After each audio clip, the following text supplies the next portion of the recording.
सदगुरु कबीर बीजक ज्ञान 34 साखी 25। ममा के से मरम न पाई, हमरे से इन मूल गमाई। माया मोह रहा जग पूरी, माया मोह लखऊ बिचारी।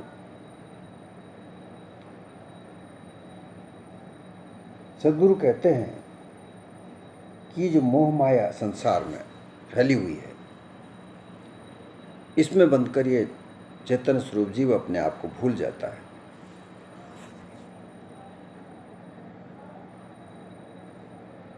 ये जो देह है, इस देह को अपना मानकर और फिर इस देह के साथ जुड़े हुए 6 कर्मों को अपना समझकर ये अपने आप को भूल जाता है। ये मानव देह 5 तत्वों से बनी हुई है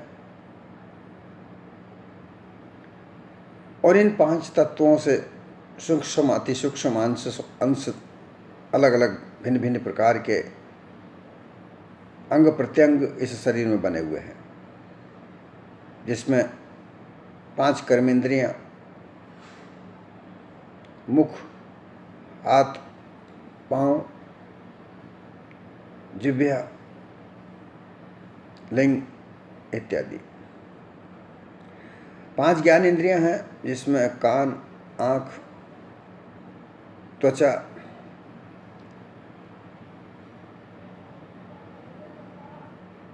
इत्यादि है।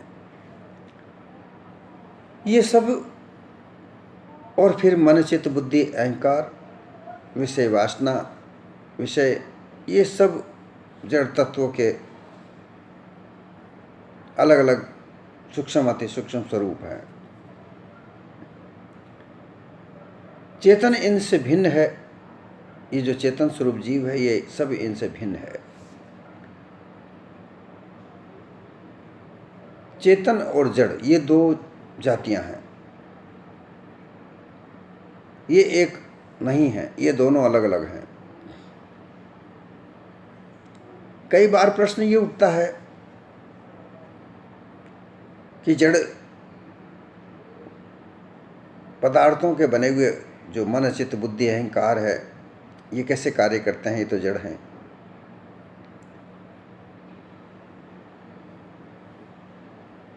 जड़ पदार्थों के अलग अलग स्वरूप इस चेतन स्वरूप जीव के की चेतना से ही कार्य करते हैं। यह देह जड़ बिगर, अगर इसमें चेतन नहीं है तो यह देह मृतक मानी जाती है।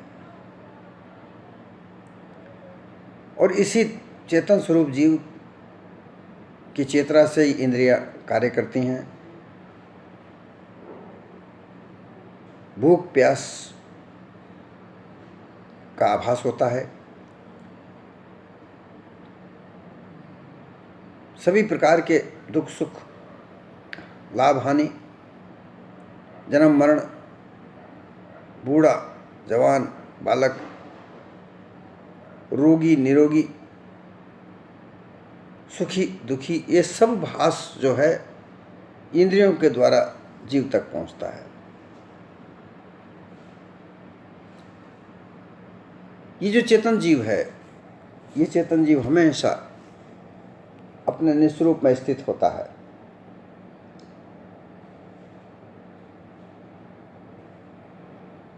जिस तरीके से देह इसकी साधन है, इस देह को चलाने वाले विभिन्न प्रकार के जो साधन हैं, इंद्रियां हैं,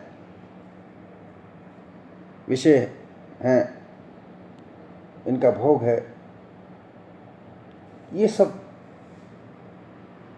एक दूसरे से जुड़े हुए हैं और चेतन स्वरूप जीव के चेतनता से ये चलते हैं, संचालित होते हैं।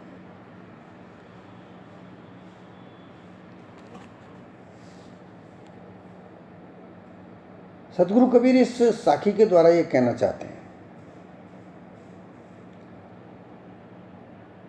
कि ये अपने आप से चेतन स्वरूप जीव अपने आप से है, ये जड़ पदार्थ अपने आप से हैं, इनका आदि अनादि का संबंध है और इस संबंध के आधार पर ये सारे कार्य संचालित होते हैं।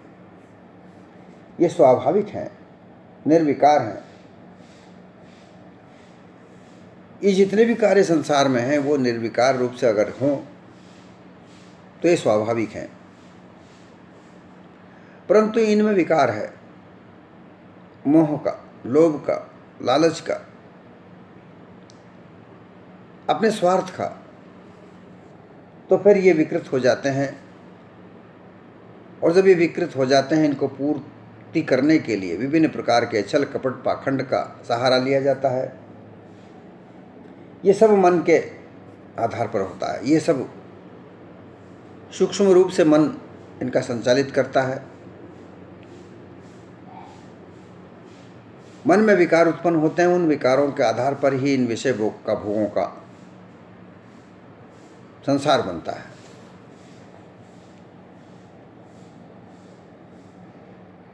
इसी बात को लेकर सदगुरु कबीर इस साखी में कहते हैं कि हे संतों, मकार जो अंधकार रूप है, माँ ये माया है,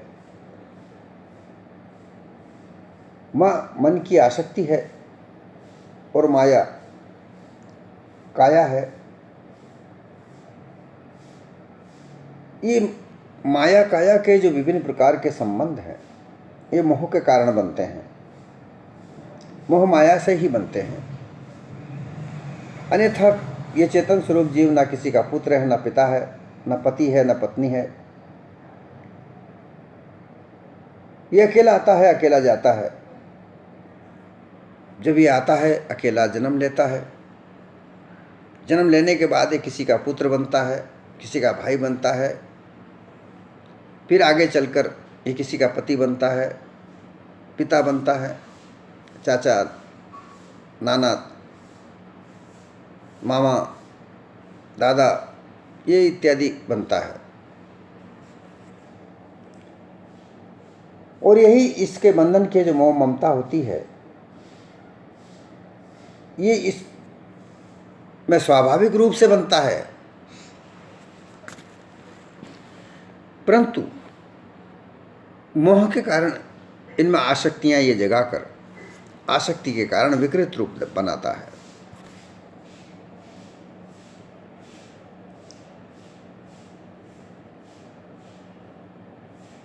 जब ये आसक्त होता है विषय वासना में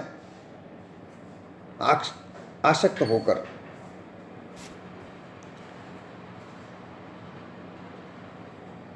और अपने आप को भूलकर 10 प्रकार के जो मकार कहे गए हैं, मध्य, मास, मुद्रा, मैथुन, मंत्र, ये 5 हैं। और स्त्री, पुत्र, द्रव्य अर्थात धन, दांव अर्थात विभिन्न प्रकार के बाजियां, और घर अर्थात धन, परिवार, सांसारिक जीवन को जीने की कला, उनमें विभिन्न प्रकार की कलाएं, दाव पेंच, छल कपट पाखंड, और भोजन में जो अखाद्य वस्तुएं हैं जिसमें मद्य शराब है, मांस है, मैथुन है, यंत्र मंत्र तंत्र हैं, ये 10 प्रकार की जो आसक्तियां हैं ये इनमें आसक्त होकर ये उलझ जाता है, ये बन जाता है। फिर काया रूप हुई, ये माया रूप है। स्थूल, सूक्ष्म, कारण, महाकारण, केवल, ये 5 प्रकार की देह मानी है, ये माया रूप है।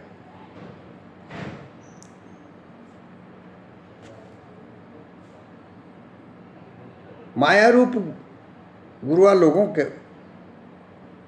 मार्ग हैं जिसमें कर्म, उपासना, योग, ज्ञान, विज्ञान, ये 5 प्रकार के मार्ग हैं।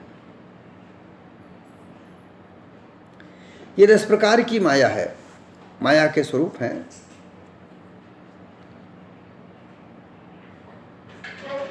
काया है, स्थूल सूक्ष्म कारण महाकारण और केवल। और इन पांचों शरीरों के, जैसे स्थूल शरीर का कर्म, सूक्ष्म शरीर की उपासना,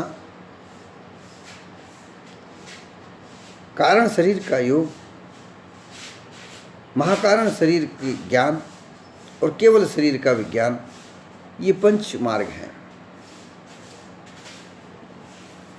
ये भी माया के, सूक्ष्म माया के स्वरूप हैं।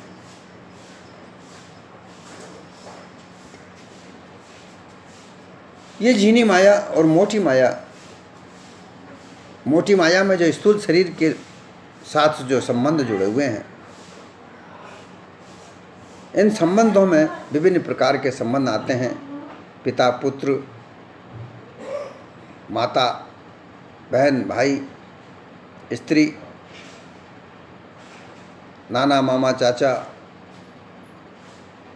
बंधु और साथी मित्र, जिनके साथ वो संगत करता है।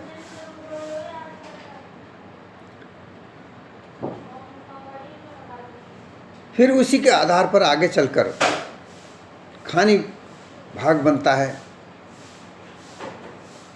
ये खानी भाग के जो विस्तार हैं वो वाणी भाग के विस्तार हैं। और झीनी माया बनती है।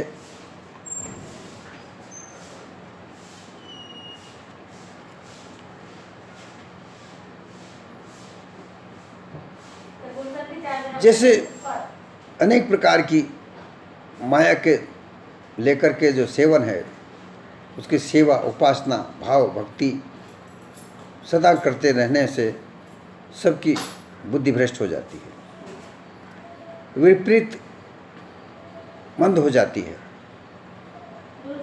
जैसे हर प्रकार की विभिन्न प्रकार की सेवा करने से, किसी देवता की कैसी सेवा करनी है, किसी प्रकार की देवता की कैसी सेवा करनी है, किसी देवता के मदिरा मांस चढ़ता है, किसी के यहाँ हलवा पूरी चढ़ता है, किसी के यहाँ बलि चढ़ाई जाती है। इस प्रकार की जो विभिन्न प्रकार के जो जैसे देवता की पूजा की जाती है, उसी प्रकार से उसकी रहनी वही सेवा बनी जाती है। तो इन सब का भेद न जानकर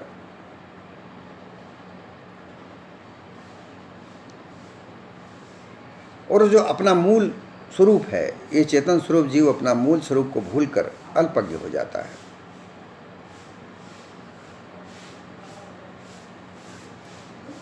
असली बात को, असलियत को, यथार्थ को वो नहीं जान पाता है और मायावी स्वरूप में भूलकर अपने आप को वैसा ही मान लिया जाता है जैसा वो संगत करता है, जैसा वो कार्य करता है, उसी को वो अपना स्वरूप मानकर उसी में वो अपने आप को भूल जाता है और अपने आप को भूलकर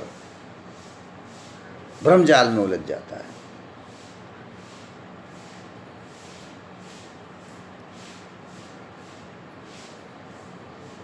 संसार में इन सभी रिश्ते, नाते, धन संपत्ति, ये मानव जीवन में है। इसके बगैर मानव जीवन नहीं चलता। परंतु ये स्त्री पुत्र धन, ये सब मानव के साथ हैं, ये कभी इससे दूर नहीं हो सकते, क्योंकि मानव जीवन धन से ही चलता है। रिश्ते भी चलते हैं, परंतु इनमें आसक्त नहीं होना चाहिए। इसकी जो आसक्ति है वही विकार है। जैसे पिता पुत्र बनते हैं, माता पिता बनते हैं, ये शरीर के साथ जुड़ते हैं। कोई स्त्री बनती है, कोई पति बनता है, ये शरीर के साथ जुड़ते हैं। इससे ये जीवन हमेशा चलता है। परंतु इनमें आसक्ति होना ये विकार है। इनमें आसक्त होकर उन रिश्तों को मानना ये विकार है। इसी से ही अपने आप को भूलता है।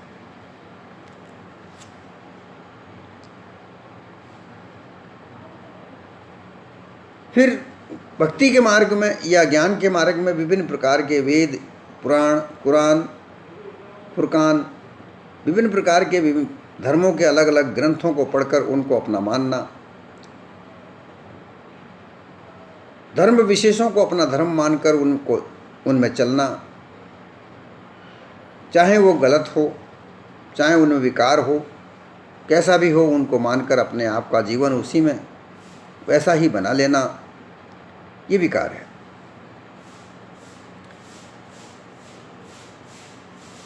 मानव जीवन एक अति उत्तम देह है, हंस जैसी देह है और कौवे जैसी भी देह है। सद्गुरु कबीर ने इस मानव देह को दो प्रकार से बांटा है, एक कागवृत्ति और एक हंसवृत्ति। कागवृत्ति में हमेशा चंचल जीवन होता है, जैसे कौवा यत्र तत्र इधर उधर भागा भागा फिरता है और उसकी निगाह विष्ठा पर होती है। हंस स्थिर बुद्धि से निभ्रांत सागर में रहता है, समुद्र में रहता है, वहाँ वो मोती चुगता है। गहराई में, समुद्र की गहराई में जाकर मोती ढूंढ कर लेकर आता है, उनको वो खाता है। कार्य दोनों कर रहे हैं, हंस भी अपनी गति कर रहा है और काग भी अपनी गति कर रहा है, क्योंकि भूख सभी को लगती है। भूख कौवे को भी लगती है, हंस को भी लगती है, परंतु भूख के मारे कौवा विचलित होकर इधर से उधर भागा भागा फिरता है। हंस अपने स्थिर बुद्धि से मोती को ढूंढकर वो चुगता है।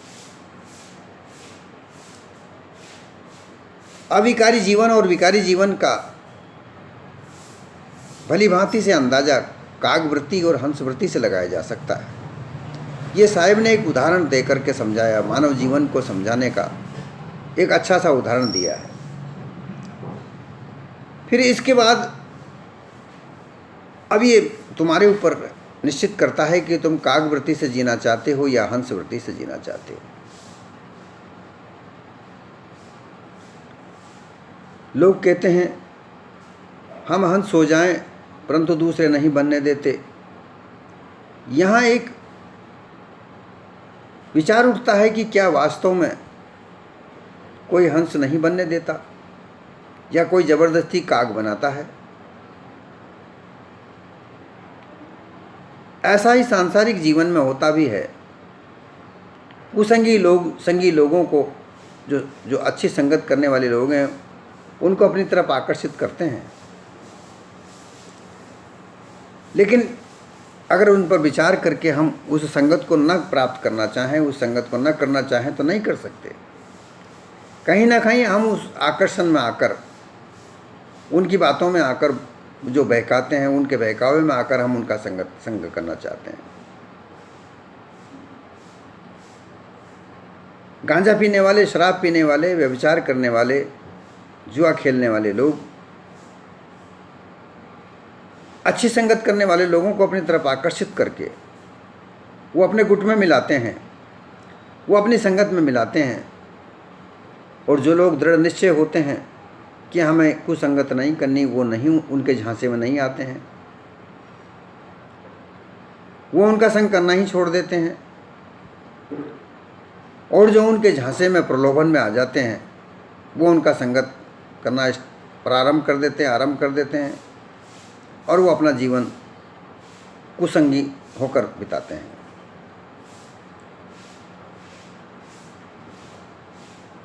इस संसार में झूठ भी है, सत्य भी है, सत्य असत्य संसार बनता है।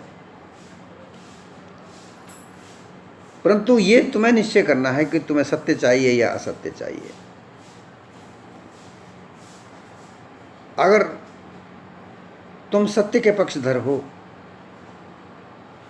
तो तुम्हें वैसा ही वातावरण मिल जाएगा, और अगर तुम असत्य के पक्षधर हो तो तुम्हें वैसा ही वातावरण असत्य का मिल जाएगा। ये तुम्हारे ऊपर निर्भर करता है कि तुम्हें कौन सा वातावरण चाहिए, सत्य चाहिए या असत्य चाहिए। सत्य के वातावरण में दया है, विचार है, शीलता है, सदाचार है, निर्भयता है, मोह रहित जीवन है, जिसमें सभी प्रकार के तुम्हारे संबंध भी निर्वाह होते हैं, लेकिन उनमें आसक्ति नहीं जागती। और जहाँ असत्य है, असत्य का जो वातावरण है उसमें असत्य है, भय है, लालच है, लोभ है, मोह है,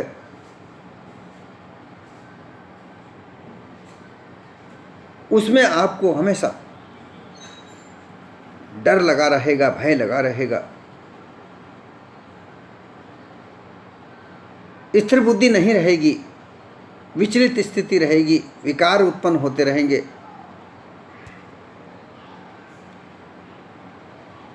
इसलिए जो तुम्हारा मूल स्वरूप है, ये जो मूल स्वरूप चेतन स्वरूप है, इस मूल स्वरूप को हमेशा याद करके उसमें स्थिर बुद्धि से रहना चाहिए। ये माया मोह तो जग में व्याप्त है। मोह और माया का ही बंधन बनता है।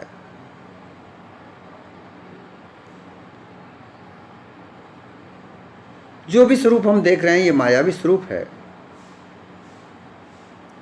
चाहे बाहर देखें, विभिन्न प्रकार के चित्र विचित्र देखते हैं, संबंध देखते हैं, या सूक्ष्म जगत में मन के द्वारा हम अंदर विचार करते हैं, सब मायावी है। परंतु इनमें सत्य भी है, सत्य सदाचार भी है। वो भी पहचानना, वो भी, उसको भी परख करना तुम्हारा ही कर्तव्य है। जब तुम उसको पहचानने लगोगे तो वो जगत तुम्हें अपने आप साक्षात होता रहेगा।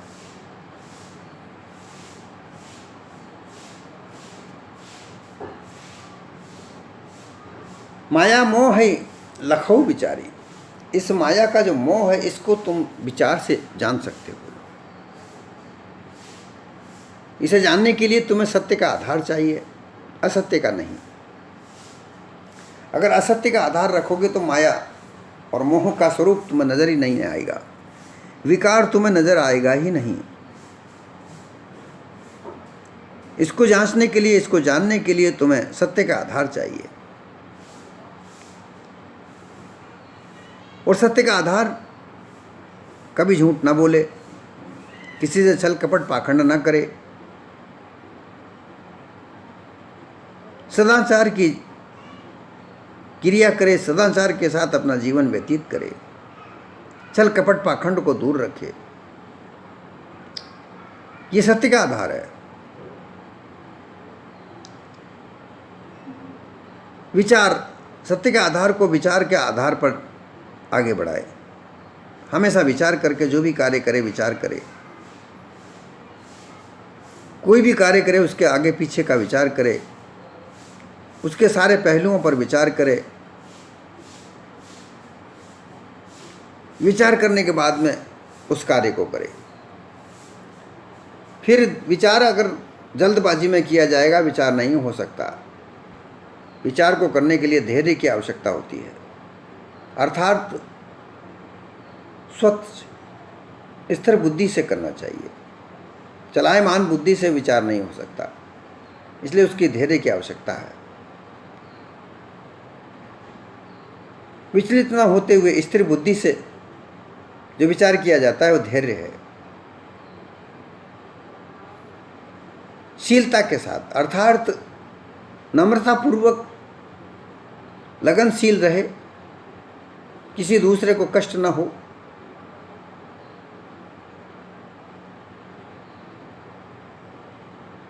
और भय न करे। ये ना सोचे कि मैं ऐसा ये जो कार्य कर रहा हूँ इससे कोई मुझे रोकेगा उसका विचार है। अच्छा कार्य करोगे तो कोई नहीं रोकेगा, और अगर तुम गलत कार्य विकृत कार्य करोगे तो कोई भी रोकेगा।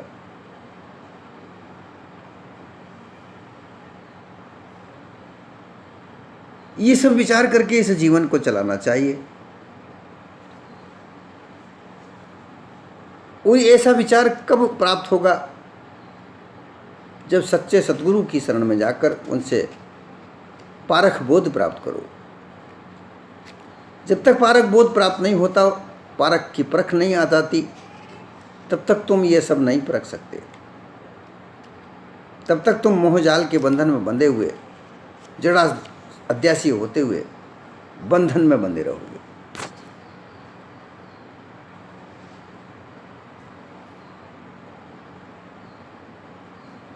आसक्ति को त्याग करने के लिए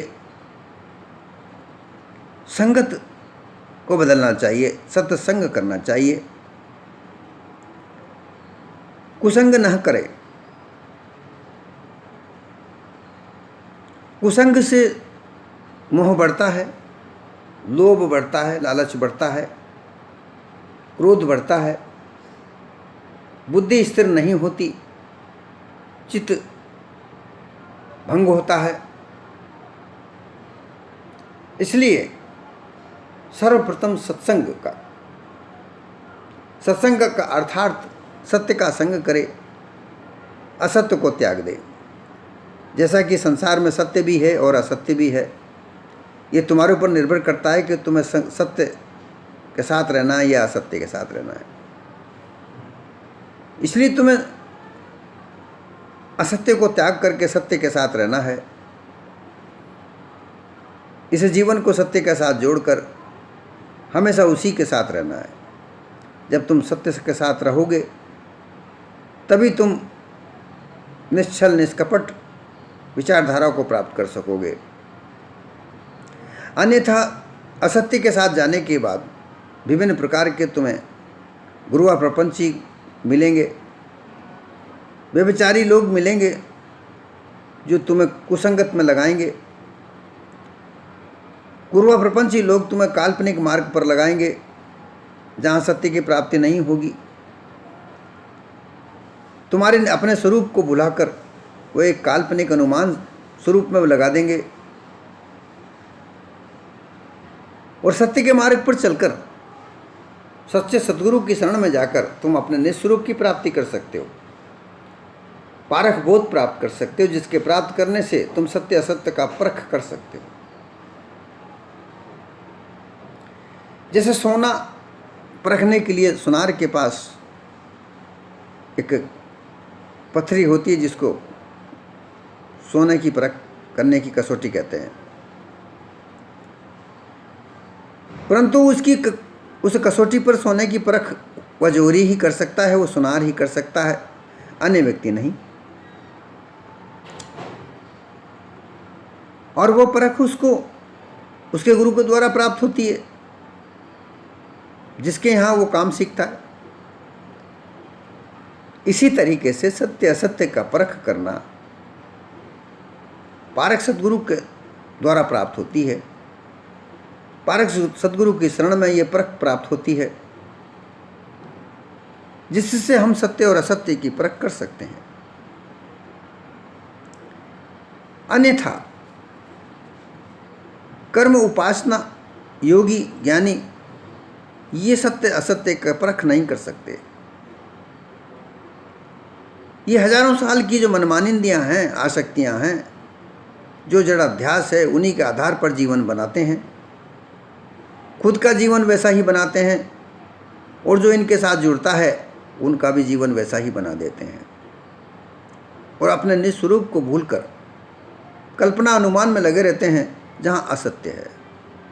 असत्य का दायरा छल कपट पाखंड से होकर गुजरता है, सत्य का दायरा निस्वार्थ कर्मों से गुजरता है।